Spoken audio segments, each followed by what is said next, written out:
Let's take a look at how to calculate FA when we have a change in velocity over some time and when we have some force of friction applied. So let's start off by drawing our free body diagram, and let's add on our simple forces, which we're actually not going to make use of in this question. So FG and Fn. Now we have FA and FF to deal with. So since we are actually moving here, like there is a positive non-zero net force, I'm going to intentionally draw FA a little bit bigger than I draw FF. So this is just to show that there is some non-zero F net, also showing that FA is bigger than FF. It's the only way to get this thing to move, right? If the applied force can overcome the force of friction. What else do we know? Well, we have a mass of 50.0 kilograms. We have an initial velocity, v1,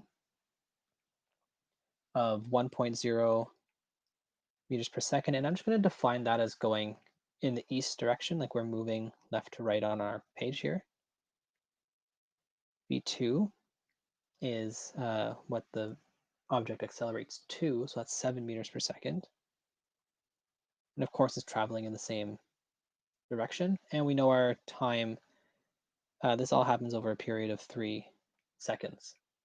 So first and foremost, let's look for our value of A. So our acceleration is equal to our change in velocity over time, which is just v2 minus v1. So that's 7.0 meters per second minus 1.0 meters per second. They're all going in the same east direction, so everything's positive here over our time, which leaves us with 2.0 meters per second squared east, because everything's positive. Next up is that we know our F net is going to be the sum of all the forces in the x direction. So all the sum of all my x forces. And my x forces are my FA and my FF. Since that's in the opposite direction, I'm going to give it a negative sign. F net is equal to ma. So this is our mass of the object times the acceleration. That's going to give us kind of what our resultant is here. So the mass of our object, 50 kilograms. Our acceleration we just solved for, 2.0 meters per second squared. Our applied force we don't know.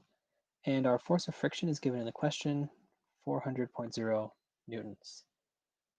So we can rearrange this equation a little bit, which leaves us with Fa is equal to 100 newtons plus 400 newtons, which leaves us with an applied force of 500 newtons. Since it's positive, it's in the same direction as my vectors here, which was in the east direction.